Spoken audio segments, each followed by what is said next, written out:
I think that just as we're living in a nuclear age, we have grown so tremendously in scientific knowledge, it doesn't seem too much to say that men can begin to awaken to the fact that they haven't grown enough spiritually and haven't recognized their spiritual capacities.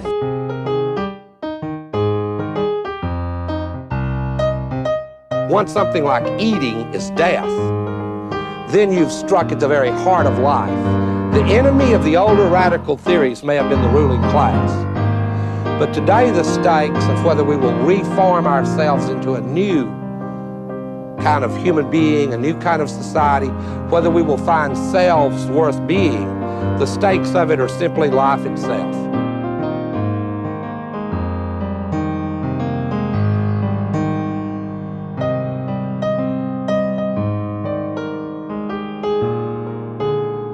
As modernity has created promises that it has no ability to keep. What this means is that we're a society of disembedded individuals, stuck in the impossible situation of being alone together. And what was understood as emancipation has proved to be a form of isolation. It is important to understand that what I am telling you is not simply a cultural history.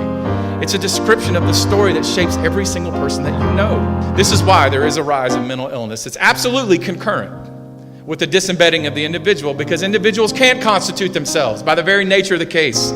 Subjectivity cannot sustain its own weight. We need others to tell us. But we've been given an ethical mandate by the Enlightenment that tells us that that's immoral, that nobody should constrain us. We wanted to have you back on, Chris. I mean, I say back on, this is first time on Dustbowl Diatribes, but I've interviewed you before, and people should go back to that on my YouTube channel, Political Philosophy, to look at that interview. We wanted to have you on at this point to kind of set the stage for our next year. And we wanted to talk to you a little bit about your own journey, because so many young people don't have maybe the experience that you or I had, just regarding even being able to like seek for what we believe in, you know what I'm saying? Having the time and space to even do that. And I read some of your, well, both of us have read your biographical material, Paths to Marxism, where you talk about your own journey. So we thought we would start there with just, you know, who you were as a young person, and, you know, what your family was like, and how you got to a point fairly early on where you were attracted to Marxism. Right. So I'm a child of the Reagan era.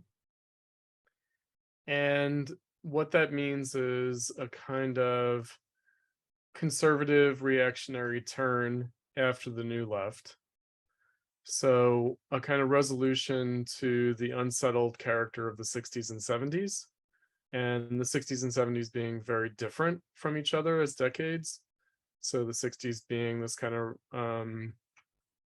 youthful, naive, kind of radicalizing period, and the 70s being more of a slide into cynicism.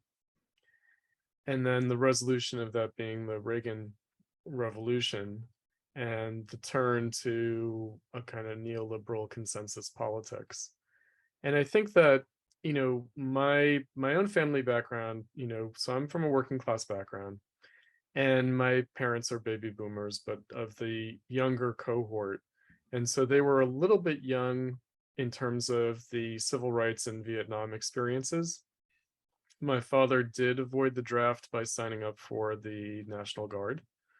But, you know, they knew people that they went to high school with who went to Vietnam. And, you know, so they're really creatures of the period from like 68 to 73 in terms of like their consciousness was very much affected by already a kind of cynical turn with Nixon and Watergate and this kind of stuff. And, you know, a kind of an opaque political world, you know. So the question of like, you know, what is the realm of politics? So there's a kind of a cynical and opaque character to capitalist politics that was the general background culturally for me growing up in the suburbs of New York City on Long Island. And, you know, my parents, my father went to community college, but otherwise my parents did not go to college. they were a little bit downwardly mobile from their parents. So my grandparents were all unionized workers. All four of them worked and were in the unionized workforce. They're the World War II generation, and had moved from Brooklyn to Long Island, had made that kind of suburban upward mobility move from a working class background. My grandparents, one of my grandparents is from Arkansas, and so he was an Archie. He definitely came out of rural poverty, extreme rural poverty, and got out through the military, got out through the Navy in World War II, and was discharged in New York. And my grandmother, Italian grandmother, scooped him up. And, his family mostly dispersed out of Arkansas. They mostly went to California. So they were part of that Archie migration to California. The Okies and the Archies who go to California. That's most of his family. I think one of his siblings went to Texas. They mostly got out of Arkansas, though. But generally speaking, so they were upwardly mobile, that generation, out of World War II. They participated in the post-war boom. Stable employment. Isn't that area usually called the Sun Belt, like Texas to California? Yeah, right. So they were definitely part of that, and whereas the other wings of my family are Italian and Irish, and so are very East Coast immigrant, New York City, kind of characters, a certain kind of New York provincialism, a kind of Brooklyn provincialism, like immigrant community kind of provincialism. And, I was, again, the sort of background, I'm emphasizing this sort of background of the 60s and 70s because my parents weren't really either countercultural or new leftist, but they were nonetheless affected by the new left sensibility and the counterculture, but, very ambivalently. And I would say that my family in general, they are what's known as Reagan Democrats, meaning they are the swing vote of the white ethnic working class vote that, Nixon won over in the North to a certain extent, and then Reagan won over again. And then basically Bill Clinton and Obama won them back. So they kind of swing back and forth. And then Trump won them back again to the Republicans. So they're very typical white working class swing vote, cynical about politics, independent, would be the old Democratic Party constituency in the post-war era. Interestingly, though, Long Island had like a Republican machine. So in fact, my grandparents were part of that, right? So I recall my mother and father tried to register as independents when they first voted, and their parents were immediately called up by the machine to say you have to go back and register as Republicans. Wow. So it's kind of a different world than we live in now, right? Otherwise, you're going to lose your job if your children don't register as Republicans. Yeah. And, so different world, the parties were different then. I feel like there was a shift in the 70s away from that old party machine politics into a more kind of popular mediatized referendum type politics, sound bites and, obviously Ronald Reagan being a former movie actor, and so anyway, I, sort of came of age. I was precocious in the 80s, but I had a kind of a sense of the political world being a kind of corrupt place. And nonetheless, very aware that Reagan was a controversial figure, that inspired a lot of passion and, kind of polarized. So there were mostly the community was kind of Reagan Democrat or Reagan Republican that I grew up in.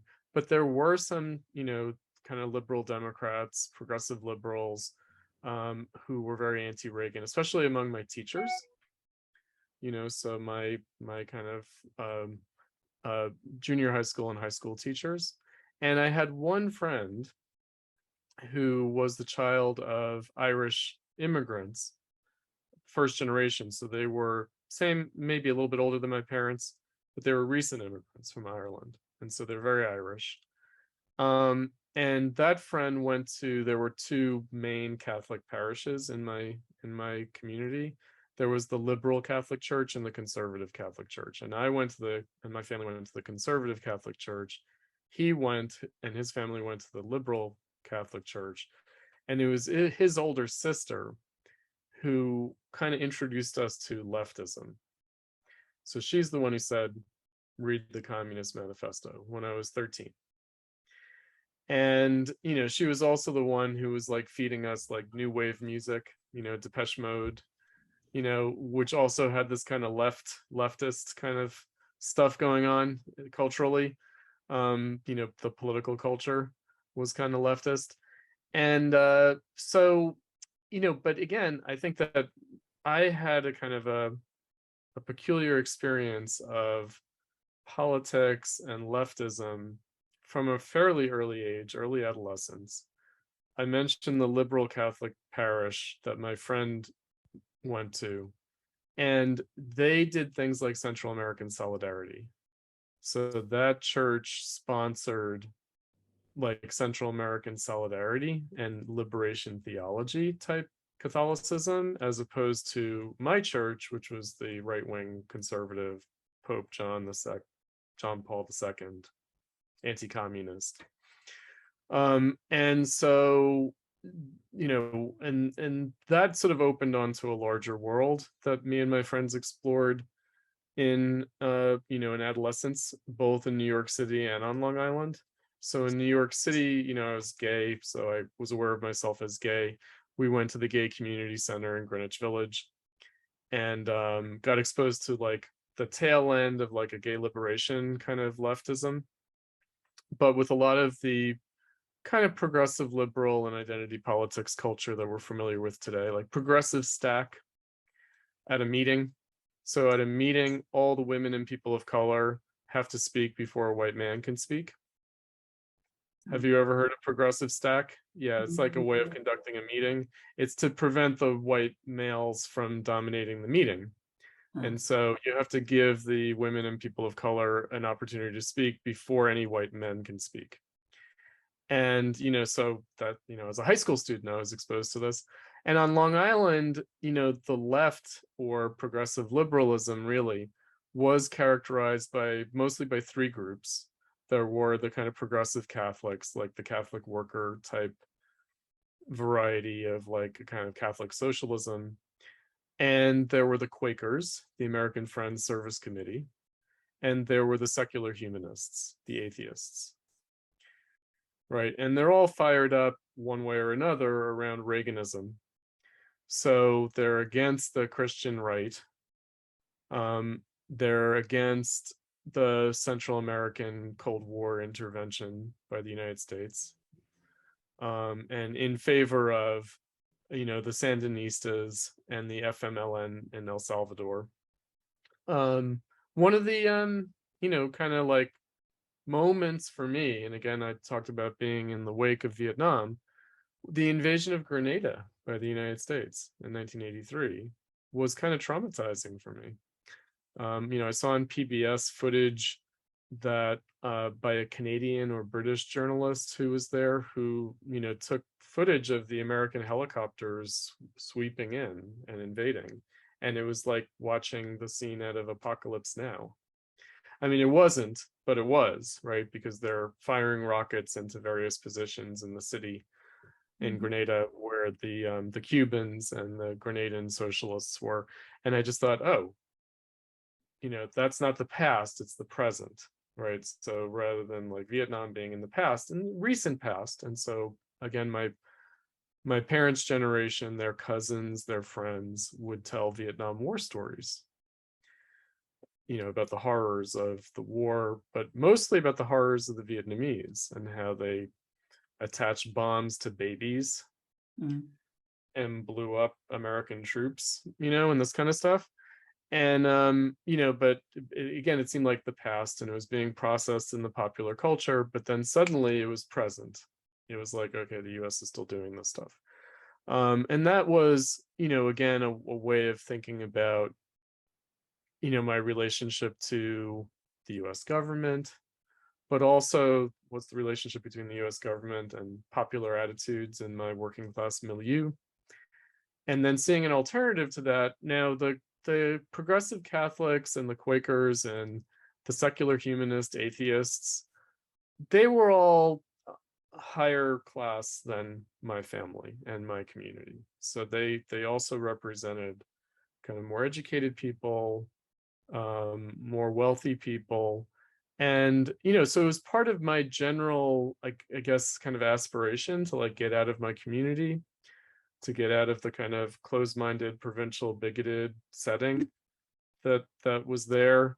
And, I wanted to go away to college, and I was, again, going into New York City, talking with my high school teachers who were very liberal, very progressive minded people. And, just the sense of, I got to get out of this place, and my leftism was part of that. Like the leftist culture was part of a kind of class mobility, a kind of, to become educated, to leave this community, to become more cosmopolitan, to become a person of the world, as opposed to stuck with these very narrow-minded people. And would it be accurate to say, like, at that stage where you kind of being pulled in all these different, you had all these different species of leftism, and were you but just, it all made sense. It all kind of came together. In other words, there was a kind of united front against Reaganism. and and you had fun with that? Well, I mean, I was unhappy with it. I have to say, I was like annoyed. I was annoyed by the Catholic worker stuff and the liberation theology stuff. That Christianity belongs to the left, not the right. And, the Quakers have their own version of that, although they're less sort of like Christian forward about it, Like Unitarian. And yeah, more Unitarian, exactly. And like the secular humanists also kind of annoyed me, although I shared their kind of anti-religious sentiment. I still found it a little bit like their whole thing was very pat, I thought. So I was not happy with any of the left that I really encountered. I wasn't happy with that culture at the Gay Community Center in Greenwich Village in New York City, and the progressive stack stuff, and the identity politics stuff, which was we think that it's very extreme right now, and maybe it is in a broader cultural sense, but it was as extreme back then as in that milieu in Manhattan and even on Long Island. I mean, I had, I was definitely like an anti-racist. So one of the first demonstrations I ever participated in was against the firebombing of a house that was being sold to a Black family in my community. So the NAACP came out and had a march, and I went. And it was very controversial in my family that I participated in that march against racism in my town. And that all my relatives kind of sat me down to explain, well, of course we don't want to be racist, but you have to understand the way Black people are, and look at this and that, look at these various social pathologies, look at like the crime, look at the broken families, look at the drug use, look at this, look at that. Right. And, and I just thought, no. Right. But, so again, things haven't changed very much since the 80s. They really haven't. There have been various moments when it looked like it might go in a different direction, but ultimately in 2022, what's remarkable is how little has changed as far as left culture and just sort of baseline assumptions. The kind of fight the right, unite against the right, this kind of weird, I mean, I certainly had, antagonistic feelings and hostility towards even my own family members at a political and cultural level. I did.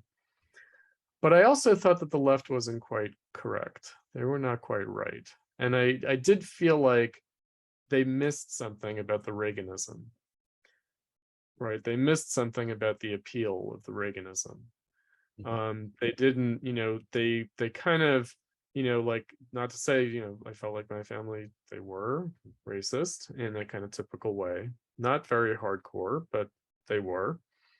But I felt like the left really had no way of dealing with that I found satisfactory. And so I was always unhappy with the left. I was. Yeah. And do you think that's because, like, what is the kernel that allowed you to see that there was an appeal to Reaganism, or that the left was missing these things? I felt like, these people could never reach my family, could never reach my community.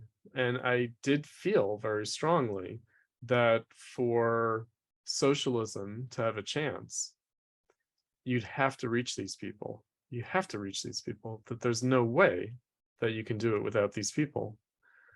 And as absurd as my family might be. So I remember watching like a Donahue. Do you remember Donahue? Yeah, I do. Right. There was like, talk shows, right? There was like a Donahue show where they had members of the Revolutionary Communist Party, the Bobovakian Maoist people, and they were denouncing US imperialism and this and that. And my mother was like, do you agree with them? And I said, well, I kind of do, but I also kind of don't. Meaning that I agree with them, like, in terms of what they're saying, in terms of like how they're describing things, but I don't agree with them at the level of the rhetoric. I felt like the rhetoric and the substance. So, I told you I was already instructed to read the Communist Manifesto. I found it very fascinating. I keyed into Marx right away. I understood that there was such a thing as conservative reactionary socialism, as a kind of a bad anti-capitalism. I understood, I think implicitly, I didn't have the language for it, the dialectical approach to capitalism, the idea that capitalism is revolutionary, but it's not true to its own possibilities. I had a sense of, that the left, that there was a kind of a truth to the world that was being depicted, even in something as schematic as the Communist Manifesto. It felt like, this is my world. And I felt like it was a truth that encompassed sort of the condition of my community and my family, the working class. It really grasped something about that, and true about it, and also pointed to another possibility. And I knew that the left didn't agree with Marx. I knew that they didn't agree with Marx. I knew that all this stuff that they were spinning was not at all. And so that became, I don't know, I became a Marxist. And I knew that Marxism put me at odds with the left. And it put me at odds with, my community, my family, and my local, like village, suburb. But I didn't, I just thought there was something true about this that speaks to the reality of people that I would get into very passionate arguments with at the level of, like, especially cultural politics, like racism and this and that. So yeah, but I knew that the left was not, like, whether it was the secular humanists or the Quakers or the Catholic worker people, or even the left, like the Gay Community Center, Gay Liberation left, or at protest demos, I did encounter the existing socialist left, and or like the RCP, the Maoist, Avakian followers. I mean, I just knew that they were also not with Marx. Before I lose the Catholic worker thread, I wanted to make sure I understood, like, you were exposed to Marx partly through that angle, right? A little bit, yeah, but in a strange way, because again, it's not like my friend's older sister. It's not like she was totally steeped in that. It's more like their parents' milieu, and it was a kind of like, can we be Catholic? Can we be participants in the church and also be like leftish, at least? And because I didn't consider the Catholic worker stuff to be terribly even socialist, let alone Marxist. I thought it was more social justice. like, Okay. liberation theology, social justice. It was like, Catholics should be on the side of social justice. And it's kind of like, yeah, but I kind of had the sense that social justice, what I was saying earlier about a kind of conservative socialism, a kind of conservative reactionary socialism, a kind of an anti-capitalist socialism that Mhm. sees capitalism as an affront to social justice. And I knew that that wasn't where Marx was coming from. I knew that it wasn't a matter of social justice. So So I kind would it be safe to say that the Catholic worker and liberation theology stuff was just too liberal still? In other words, it was not, they yeah, didn't understand Marx well enough to be able to really employ that effectively. right. And, but also that they were pulling in a different direction, that the sentiment was, that, it's like it comes out of the 60s, the kind of anti-corporate sentiment, the idea that you have these, mega corporations and that they corrupt the realm of politics, and it's in their interest, and the little people are just crushed underfoot. And I thought, well, okay, sure, but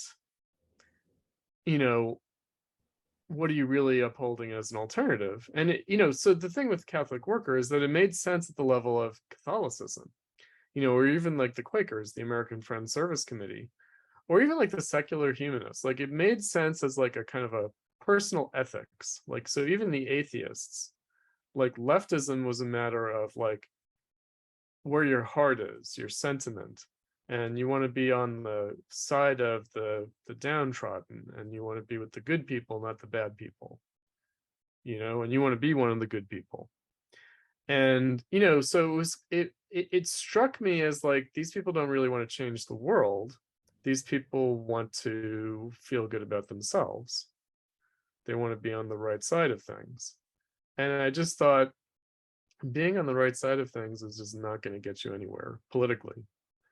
Like, in other words, I mean, of course, I wanted to be on the right side of things. I wanted to be with the downtrodden and the oppressed. I was sympathetic, of course, and I saw my family as oppressed by capitalism. I did. And, I, of course, want to be on the side of the people, in that sense, social justice. But I thought, this is just not going to cut it. Like, this is not sufficient. This view is ultimately not going to lead anywhere. And I did have this sense of, this should lead somewhere. And it was the 80s. There was a lot going on. It's the second, kind of the rebooted Cold War. It's Cold War II, Reagan. It's these proxy wars in, Latin America, or Grenada. It's throughout the world, in fact, although I wasn't as aware of it. I became aware a little bit later in high school. I got into South African solidarity too. So not only Central American solidarity, but anti-apartheid. And of course, New York's a great place to be, because you do have Central American people, and you did have African people, South African exiles. Like, so I could meet people who were literally in the ANC, or the South African Communist Party, or literally FMLN cadre, like real, like they are militants, and they're just living in the US because it got too hot for them in their home country. And, and I could talk to them. First, I could talk to them firsthand about what they're doing, what they think they're doing.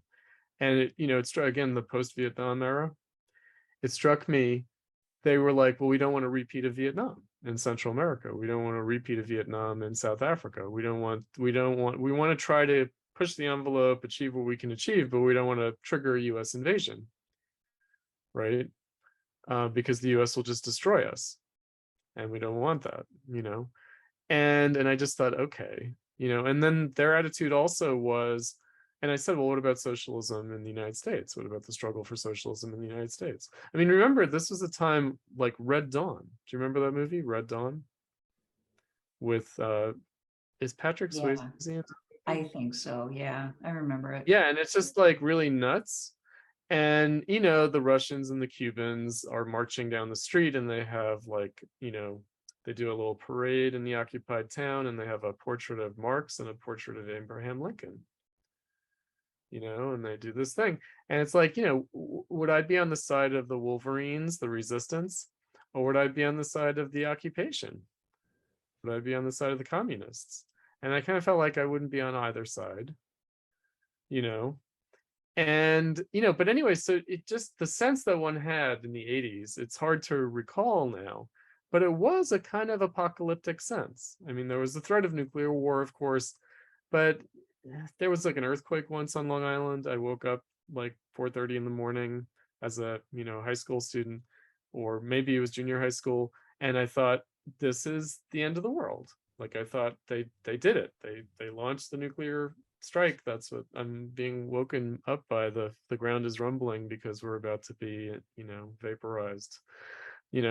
But apart from that, I did have this sense that the world was in contention, that there was a struggle, and it was symbolized by the Cold War, but it wasn't reducible to that. I already knew that. And so I just had a sense of like, okay, all these things are fucked up in the world, certainly, but what are we going to do about it? What are we actually going to do about it? And Jesse Jackson, he was like, we should be supporting Nicaragua, not going against them, and we should be supporting the African countries that border on South Africa, the frontline states. We shouldn't be supporting South Africa. Like, as US policy, he was like, I'm running for president in order to switch sides in these conflicts.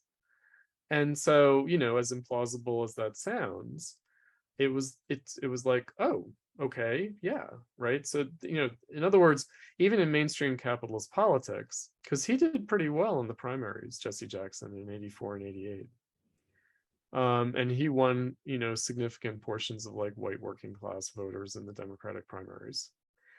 And so it seemed like, things are possible. It did seem like actual things are possible. And yet I felt like the left, they were resigned to basically things staying the way they were. And and just supporting the Democrats against Reagan and the evil Republicans because they represent Christian fascism, right? The abortion thing coming back this year has been a little traumatic for me. My grandmother, my Italian grandmother, my mother's mother, she would go to anti-abortion protests. She would picket abortion clinics herself and pray and do that stuff as the head of the Rosary Society at the church. She was the head of the Rosary Society at the church. Angelina was her name. And this very little, stereotypical Italian woman, militantly anti-abortion, again, kind of funny, kind of Italian American, kind of working class, kind of racist, bigoted, whatever type person, definitely, for sure. But I mean, for Christ's sake, I feel like she was part of Operation Rescue or something. I mean, like, literally, so again, these things felt like, people are doing things, again, demonstration in my home community over racism, and it did feel like the left was resigned to things not really changing, not in the way that Marx was talking about change, right? And yet the Cold War, fighting against communism, and well, what do you want, the US to go communist? Like, this is things that my uncles would say to me, or my parents' cousins. They'd be like, Chris, you're a communist? And I'm like, yeah, I'm a communist, Marxist. Like, you want the US to go communist? And I'm like, what's wrong with that? But Stalinism, right? Or something. Yeah, and I didn't want it to be Stalinism, of course. And I also just thought it just wouldn't be in the United States. Like, I just thought, this is not some poor country like the Soviet Union.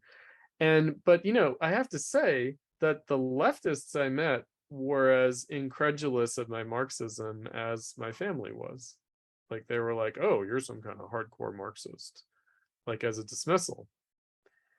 you know, is like, oh, that's totally implausible. And anyway, it's not going to happen. And we wouldn't want it to happen if it could happen. Right.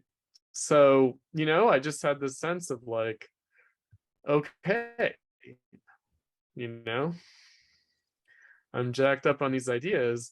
Everybody seems to be rejecting them left and right, you know. But anyway, so that's just me. I'm like a peculiar person, but I do think that I was shaped by my moment in these ways. You know, social justice, though, I knew that it wasn't about social justice. I knew it was about profound societal change, and it was about politics. I knew that social justice and bleeding heartism, sentimentality was not enough.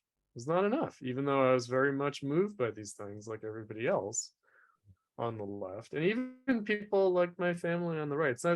It's not like they didn't care about oppression and things. They just felt like we can't do anything about it. And meanwhile, we're not going to sacrifice ourselves to do the right thing because we can't really afford it. Like as working class people, like we're against racism, but we don't want like the social pathology of the Black poor to come into our community. Can you blame them? No, you can't blame them for that. Not really. You know, yeah, it made them like racist, but like in an understandable way. You know, they weren't wrong entirely, you know. And certainly the left was just like sentimentally like, oh, you just have to, you know, deny that there is such a thing as social pathology, and crime is just like a made up problem or something. It's like, it's not a made up problem for working class people. It is not. It's a real thing that people have to be worried about, you know. But it was like, yeah, if you care about that, then you're just a racist and you're just a right winger. And it's like, you know, Which is a position you can only hold if you're living in relative security and don't need to right, worry about those things. Yeah. right, you know. And yeah, I mean, it's just it's like I said, it's remarkable how little has changed Mhm. in 40 years. It's like you can't, you know, you can't say certain things, you can't talk about certain things, you can't even let those things enter your head. You know, you can't deal with social reality. You have to like blind yourself one way or another way, you know. Mhm. So it's hard, you know, because I just feel like I can't not know things, whether through experience or through my formal education or my self-education. Like I can't like pretend I don't know things about reality, you know. And yet it seems like the political world and the left, which is what I care about, it's like you have to deny reality. And it's like, well, then clearly you're not interested in really engaging in it, let alone changing it, you know. And what trips me up and why it was so refreshing when I first found you is that it's like on the one hand they want to deny reality, you know, that there are, you know, that just because you're poor doesn't mean you're a virtuous person. Right. Just because you're poor doesn't mean, you know, just you can't just take the cook and have them run the country. You know, there's all these issues. They can go blind to that. But then if you say like, well, hey, maybe Marxism calls us to a revolutionary reconstitution of society, they're like, oh, that's crazy. You are delusional. You are in denial. It's like I mean, I experienced a version of this growing up in Western Kansas during the War on Terror, where it's like, I'm surrounded by Republicans. We hate big government, but also they're spying on us with the Patriot Act, and they're spending billions in wars that it's not clear what it's for. But we don't have the money. We don't have the money for poor Black people to have welfare. But it's fine that they're spying on us, even though we value our liberty. It's like, I don't understand how people shift gears. Do you have any insight into that? And hopefully those connections made sense. No, that makes total sense. I mean, I guess people talk about it as cognitive dissonance, right? Mhm. And, you know, you could also psychologize it. You could say that, you know, one of my favorite New Left era authors is Juliet Mitchell, and she calls it the normative psychosis of our social and political reality. You know, and you know, because it is hard to take on board. It is, and it's hard to square things. I think it's, you know, to get back to the question of like more of an ethical kind of approach to these things, whether it's like the Quakers or the Catholics or the, secular humanist atheists. I guess it's, in some kind of a religious way, it's easier to accept these things because it sort of makes sense. It's a fallen world of sin or of human fallibility, like that would be the atheist's sort of scientific kind of approach, Ignorance is right. And I just kind of feel like, well, that would all make sense. And you could just leave it at that. Absolutely. And that's the way most people navigate the world. But that's in terms of reconciling yourself to reality, you can have that perspective. But what if you want to change reality? Like, and I've always been, I guess, clear on this point also, and also this put me at odds with the New Left people. I always had a sense that it didn't require kind of prefigurative politics.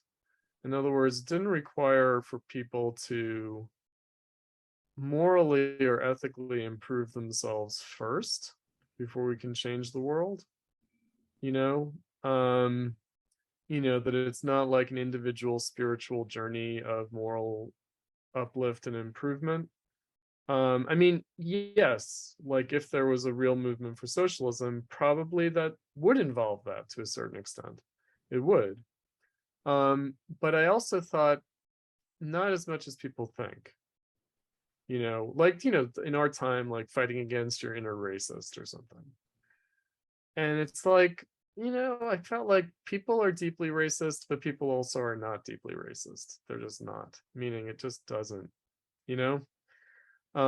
they can have like abstract racist views, but then it can have no impact whatsoever on their actual relations and friendships and connections with actual people of color.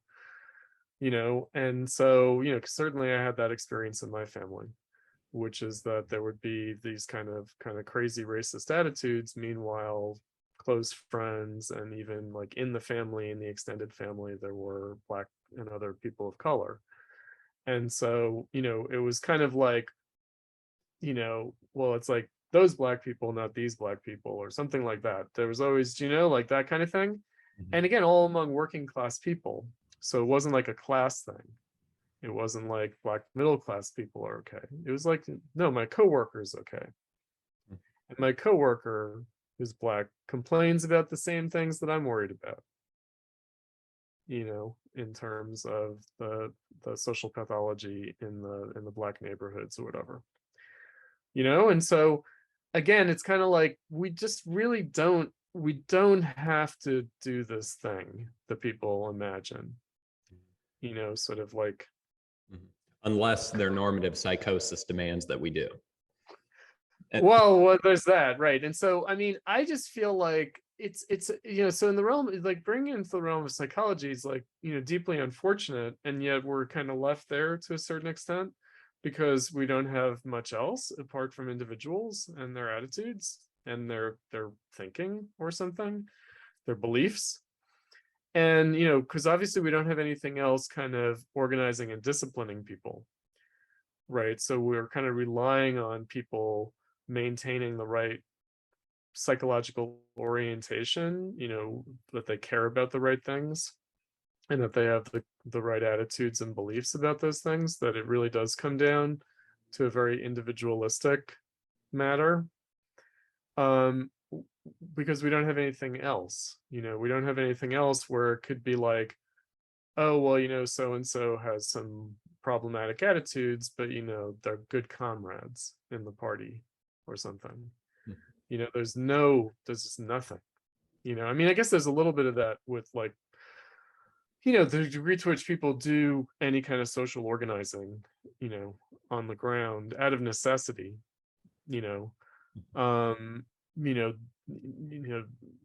of any kind, like not just what we normally think of as like, I don't know, like union organizing and things like that. People can bracket their attitudes for the purposes of those things. They certainly can, but it's very rare that we have that context in which things can be put in their proper place, where it doesn't seem like it's a matter of, an argument with your coworkers or buddies, friends over whatever, something in the news that you're supposed to have an opinion about. You know, there's no counterbalance to that. So yeah, I mean, it's true that people hold like antithetical ideas. I mean, I wouldn't say that it's an expression of like contradiction or dialectics or anything like that, because it doesn't even rise to that level. You know, it's more at the level of we have to, you know, find some way psychologically of dealing with contradictory realities, you know, in a concrete way. And this is a way we can vent at like the group and more macro social level, is that we can take sides in the culture war and feel like this is all going to add up to change. Yeah, we can take sides. We can kind of believe that the world would be a better place if the majority of people agreed with us in their beliefs and attitudes, if they shared our sentiments.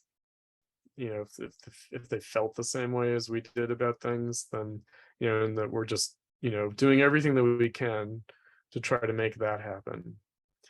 You know, to try to get people on the same page at the level of attitudes. And so, you know, again, a very basic point, which is that we have to change reality, not attitudes. You know, that attitudes stem from reality. And as long as the reality doesn't change, these attitudes are not going to change. They're just not. Like you can tell kids in school, you can, you know, elementary school, you can start as young as you want. You can drill into them all the progressive liberal values. They're still going to grow up to be conservative reactionaries, because society is going to subject them to pressures, you know, that are going to make them have antisocial attitudes or be cynical or you know, focus on their own individual existence because they have to just survive. You know, these things are not going to go away. It's not, no amount of cultural norms, you know, no amount of product pumped out of Hollywood is gonna eliminate the possibility of people having ugly, bigoted attitudes. So you were already disillusioned with the New Left before you got to college, is that right? Yes, and I went to a very lefty school. So I had a boyfriend in high school, and he discovered Hampshire College as an alternative to the other schools we were considering, which were Amherst College and Williams College. We wanted to have the New England small liberal arts college experience. It was part of our vision of what college was supposed to be. I could have gone to Columbia University because I was in a kind of an early college kind of high school program at Columbia in my last 2 years of high school. But that was like a science program, and I got disillusioned with that. I probably could have gone to Columbia anyway, even if I wasn't going to be a science major. I wanted to get further away from my family, from my home community. You know, I wanted to go away to school, not so far that I couldn't visit home, but far enough that, you know, I had that distance. And, you know, so New England seemed like, you know, a natural place for New York City area kids to go to college. And Hampshire College appealed because of the leftism, because me and Phil were leftists. I mean, we were participating on the left in New York at the time. And, you know, we thought of ourselves as Marxists. And, you know, again, I had my little group of friends, and we kind of, I don't know, educated each other, and, you know, we educated ourselves together, which is always helpful to not be doing it on your own. And, you know, really talking about a lot of different things that way, like bouncing ideas. How do we really think about these things? How do we, you know, feel about these things? So Hampshire College, you know, appealed in that way. Very different environment, though. I already had this experience going to Columbia University in my last 2 years of high school. That suddenly I was in a different class of people. I was with the rich kids. And it was, you know, culturally, I didn't belong there. I really didn't. One of my earliest experiences, like when I first arrived at Hampshire, was quite scary, quite traumatizing. So I was a scholarship student, and I had a certain kind of scholarship, and they had a reception dinner at the president of the college's house. for us scholarship recipients. And we had to go to the quad to be picked up to be taken to her house. And it was all these Black students. And I was the one white student. And I had this dawning terror, fear, that I had been mistakenly given the scholarship because somehow they thought I was Black. Right? But it turns out, so most of the scholarships are reserved for the Black students, but they reserved one or two for a white student, and I was the one. Right? Because I was poor enough, basically. So it was need-based, but it was also affirmative action. And so, but I had this terrifying, I was like, did I check the wrong box on my application? Like, I was like totally terrified. I was like, oh my God, what's going to happen to me now?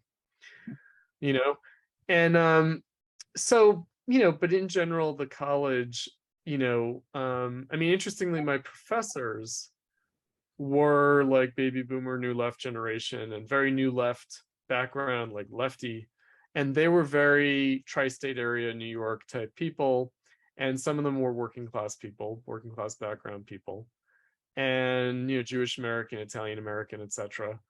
And, so, there was a kind of a waspy element to the student population, but the professors were not necessarily that.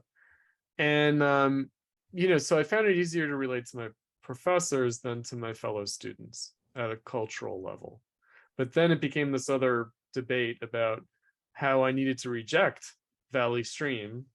I needed to reject Long Island in the way that they had rejected their white ethnic working class backgrounds as conservative reactionary.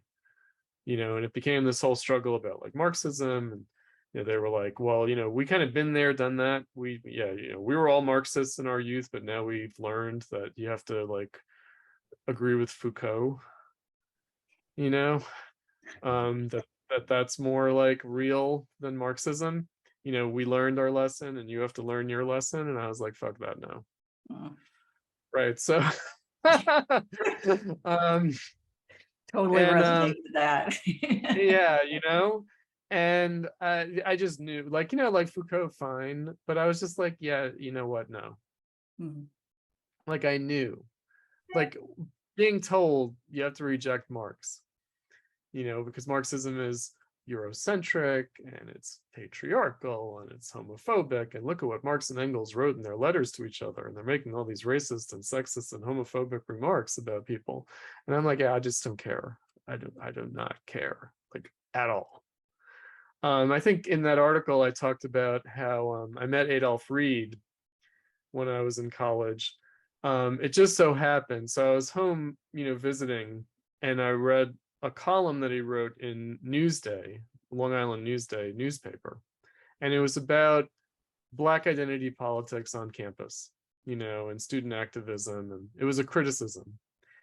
And I wrote him, like via Newsday, I wrote him a letter that got to him at Yale University. And he wrote me back. And he's like, you're in school with my son.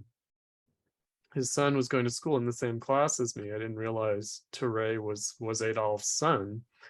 And he's like, and I have friends who teach there, and so I visit, I visit my son, I visit, see my friends up there, and so next time I'm in town, we'll talk, all right?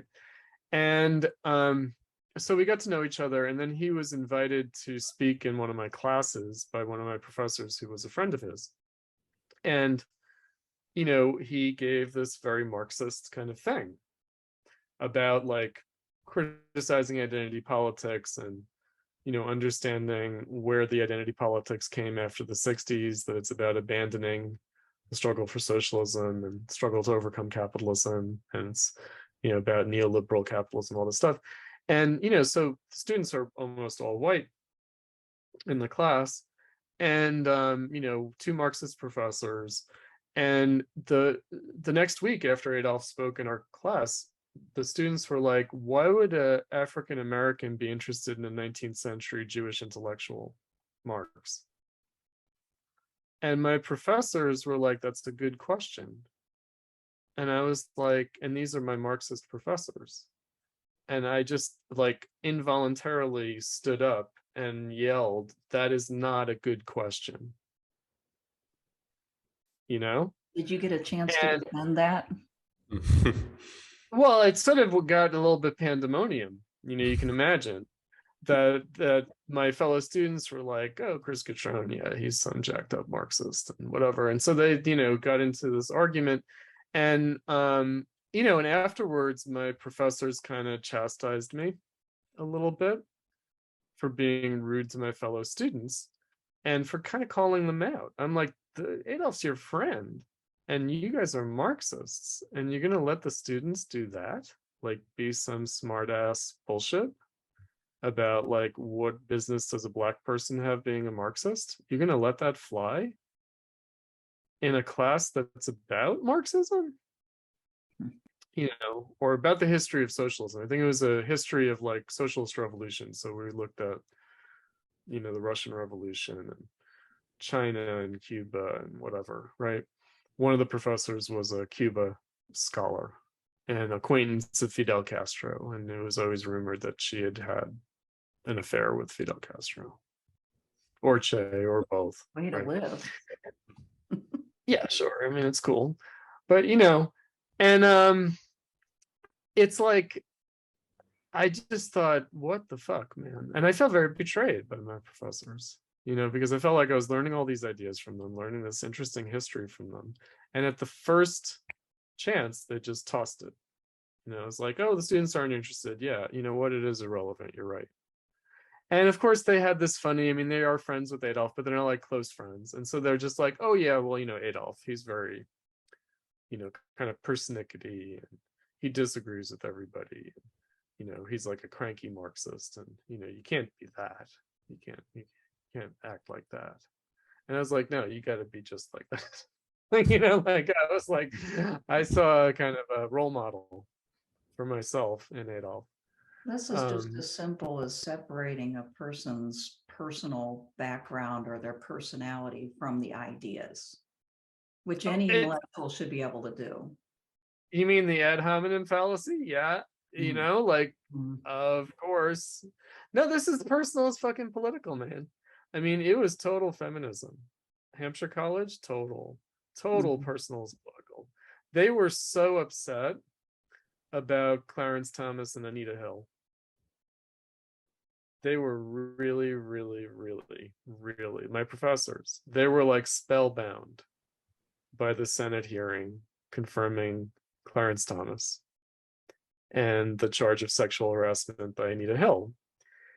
And, and I was just like, where's your Marxism? It's like, oh yeah, Clarence Thomas is this right-wing guy. And so of course he's a sexist who sexually harassed a law clerk.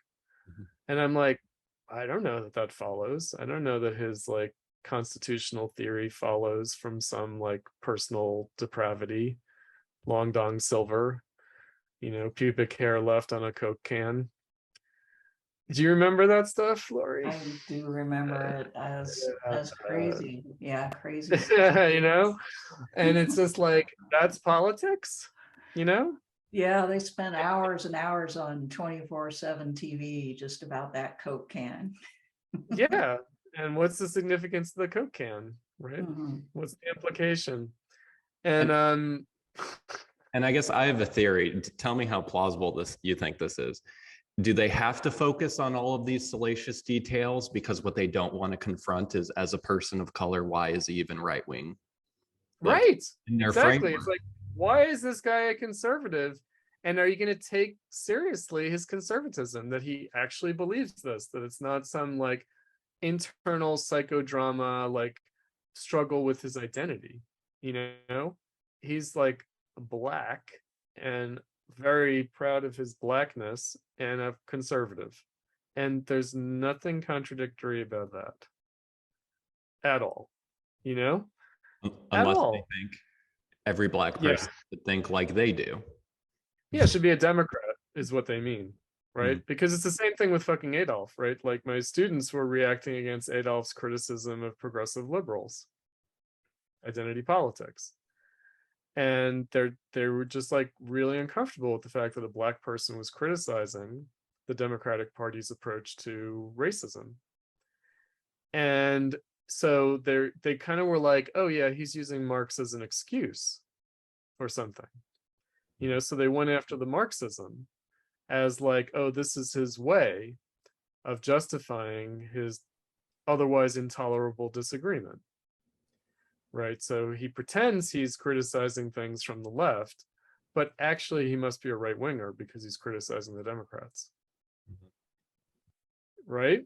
Mhm. And it's just like, fuck no. And then part of me thinks they need to hold that stance and they need to focus on Adolf Reed and do this half-ass psychoanalysis, because what they don't want to confront is that they're like one standard deviation to the left of your Democrat Reagan family. Totally. Oh, and- exactly. Exactly. But it's, yep. And that they can have all this education, they can have read all the Foucault and all this or that, but they're Democrats. And it boiled down to it. And, I'll go one step further. I felt like their dismissal of Adolf was itself racist. Oh, yeah. But you can't say that because only a Republican would say that. Yeah, because it's like, I felt like these are white students who have a discomfort and ultimately an attitude of contempt towards a Black Marxist because he's Black. In other words, if a white person had made the argument, they might have taken it more seriously in one way, maybe less seriously in another way, meaning that they could more easily dismiss it. But it kind of got under their skin. It kind of rankled them. And they had to retreat into this kind of, well, he's somehow inauthentic as a Black person because he's not like quoting Malcolm X, he's quoting Karl Marx. Long story short, because this is not my story, but when I first applied for jobs, just because I wanted to teach the classics of political thought, I got hazed by every single East Coast interview. It was horrendous. I was made to feel like I was in the wrong field. It wasn't that I didn't have anything against feminist theory. I just didn't want to do it. Uh-huh. No, I mean, obviously there's a lot of interesting stuff, but if you want to do like classics, I mean, I encountered this in my teaching now, which is that I really have to put up a kind of principled opposition to DEI, diversity, equity, inclusion, or as I like to call it, DIE, or I guess you could call it DAY, like Opus Dei. Like Catholic reactionaries, right? So because I just have to say, I think that the students, whether white or people of color, should learn the classics, meaning they should not have this withheld from them. Right? That my students of color for sure deserve to read Kant. And they deserve to read things that everyone's going to make reference to. Everyone's going to name drop. They're going to say Kantian this, Hegelian that, Freudian, whatever. And they deserve to encounter these things firsthand for themselves, because it's not all old hat to them. It isn't. These are young people. They need to be educated. They need the same education that the professors think that they have, but of course the professors don't really have that either. They don't really have a solid background in this stuff. And so they're uncomfortable. So it falls to me to teach the classics. They don't want to. My colleagues don't want to teach that stuff. They want to teach all secondary stuff. They want to teach commentary and feminist critiques of this and that. And it's like, well, that's all well and good, but how are you going to adjudicate those arguments if you don't know the primary object? If you don't know what they're talking about? And how can you judge what they're saying? It will just sound plausible. It will sound like, oh, well, we know that the classics are racist and sexist because it's all dead white men, without ever having to think, what would that mean? Like, and how does that affect the thinking? And, just the implausibility of it at a basic level, but it's never even acknowledged, that, you'd have to actually make the case And you'd have to deal with the primary object in some serious way, not in some superficial way. And obviously people have tried to make the argument at a substantial level. I think those arguments tend to be wrong anyway, but at least they try to make the argument substantially, but they do so by dealing with this material. And so if the students never have access to that material, how are they're just gonna take our word for it? The latest feminist critique of Kant is valid. They're just gonna, they can't think about it for themselves. They can't adjudicate it. They just have to accept. Now we know, the latest scholarship has shown, and it's like, until 10 years from now, when the latest scholarship will say something else, and how will these students ever navigate any of that? And I think it's based on a fundamental cynicism about education, right? In other words, it's based on a fundamental cynicism. It's like when I was getting exercised at Hampshire College over the dismissal of Adolph Reed, that, I think that my professors had basically accepted the fact that the students are not going to really take Marxism seriously anyway. And so it kind of doesn't matter. There's no point in defending this stuff because the students aren't going to, like I said, the teachers who themselves had been Marxists, they were like, well, the students aren't interested. They're interested in Foucault now. And so we have to do that. And I'm like, wait, the students are interested in what you tell them to be interested in. They're young people. They're going to be interested in the first thing that you put in front of them. Right. And so, it's like, but they pretend, well, we can't teach what we know because the students won't be interested. It's a crazy abdication. I guess because I just remember when I didn't know anything, and how vital it was for me to be exposed to certain things. Me too. But it's like the customer service model. Yeah, it's yeah. Anyway, I totally resonate with that. I spent most of my career teaching the classics for those very reasons. Yeah, I don't, my students, because academic teaching is not like being a leftist. Like being a leftist, I guess, in the world, I'm trying to promote certain ideas and I am trying to, I guess, propagandize or something. In the classroom, I'm not trying to do that because it's take it or leave it. It's like, I hope that they find these ideas interesting and they'll do with it what they want to do with it. And so with me, I just feel like it's like a duty as an educator to expose students to things that people will continue to make reference to. People will continue to debate these old ideas. That's never going to stop, really. And so the only question is whether they have adequate resources to participate or not, or whether they're going to take it, secondhand, pre-digested. Maybe they will. I've basically taught at elite schools. So, there's that, where I feel like some of them might become academics.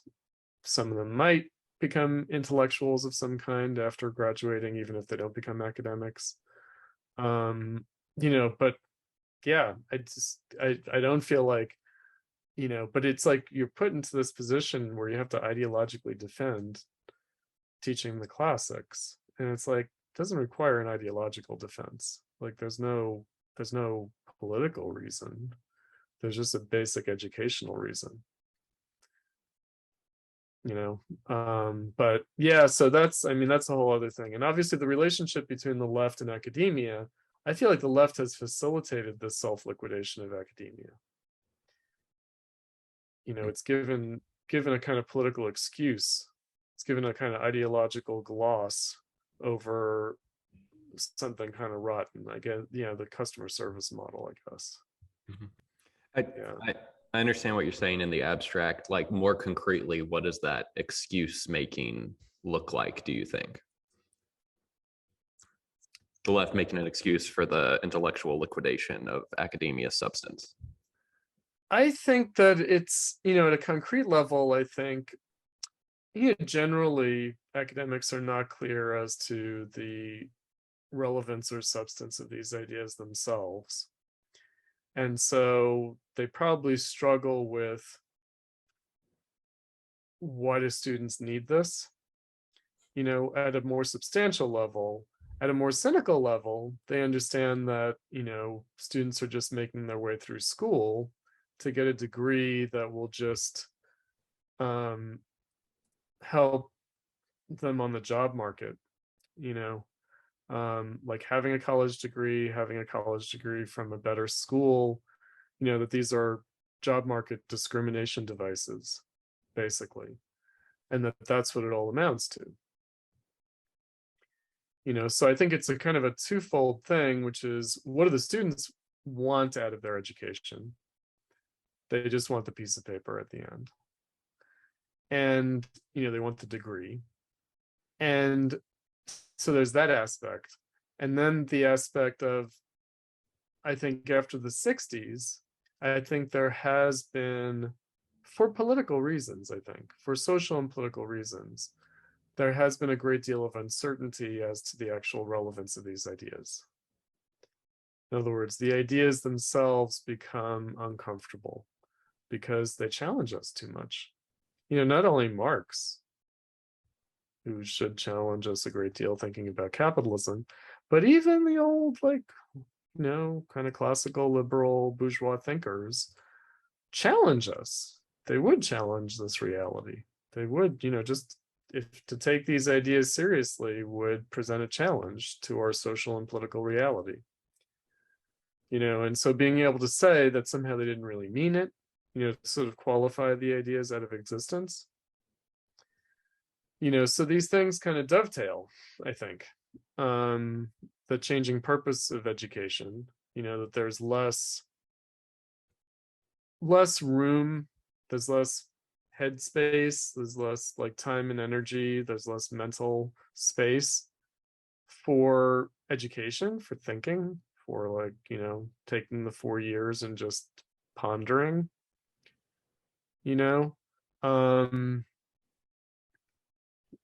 there's that, there's the instrumentalization of education, and the casualization of teachers. There's the part-time kind of student phenomenon where they have to work their way through school, and therefore don't really have time to do anything except keep up their grades in the most efficient way possible.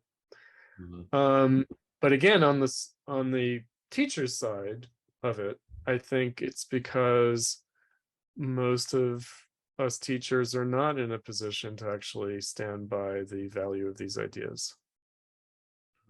Well, and wouldn't it, because I've absorbed this idea through Adorno and through Platypus Talks, the idea that, because we never realized communism, we're regressing into rackets. And so part of what's happening at the professor's level is they have to maintain their niche in this racket. And so so these ideas can be weaponized against your competitors, and you can't be bothered to really try and educate your kids or students. That's true too. Absolutely, that's true too. No, I mean, certainly that's true. There is the small differences among academics, quote unquote, intellectually, not really intellectually, but more, I guess, the level of disciplinary scholarship, whatever, disciplinary boundaries, what people think that they're doing. But I mean, so they but again, I feel like the disciplines have been in full retreat for a while. I think the disciplines have had a hard time justifying themselves, especially in the humanities and the social sciences.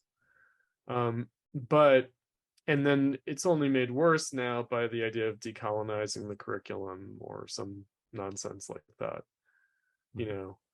I mean, it's just it's a curious phenomenon, because it's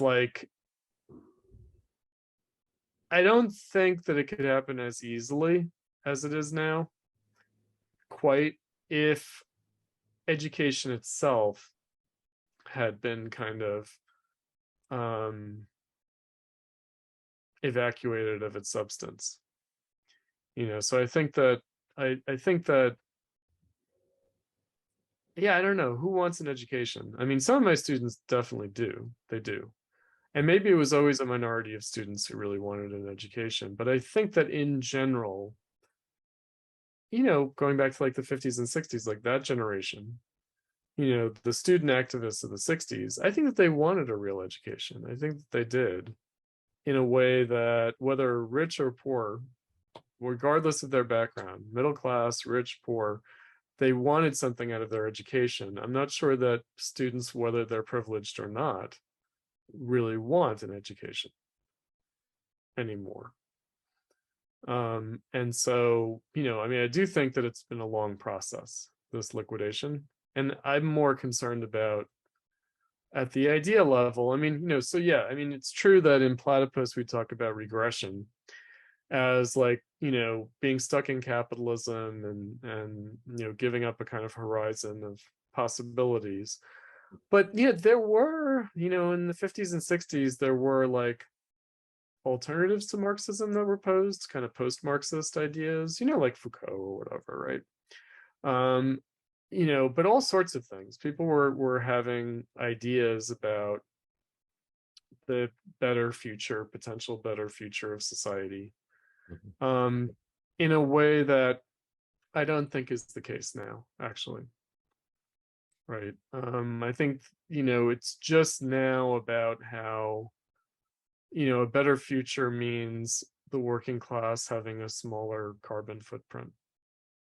That's what a better future means. It doesn't mean, an actual betterment of society. Not at all.